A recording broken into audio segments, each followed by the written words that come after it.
حضرت عبداللہ بن عمر رضی اللہ تعالی عنہ سے روایت ہے، رسول اللہ صلی اللہ علیہ وسلم نے فرمایا، تم میں سے کوئی شخص نہ بائیں ہاتھ سے کھائے نہ اس ہاتھ سے پیے، کیونکہ شیطان بائیں ہاتھ سے کھاتا ہے اور اسی سے پیتا ہے۔ نافع اس روایت میں یہ اضافہ کرتے ہیں، نہ اس بائیں ہاتھ سے لے اور نہ اس کے ذریعے سے دے۔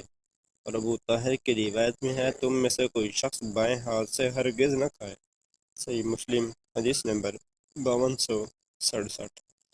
حضرت عبداللہ بن عمر رضی اللہ تعالی عنہ سے سنا، انہوں نے کہا، میں رسول اللہ صلی اللہ علیہ وسلم کی گود میں تھا، آپ کے گھر میں پرورش پا رہا تھا، میرا ہاتھ پیالے میں ہر طرف گھوم رہا تھا۔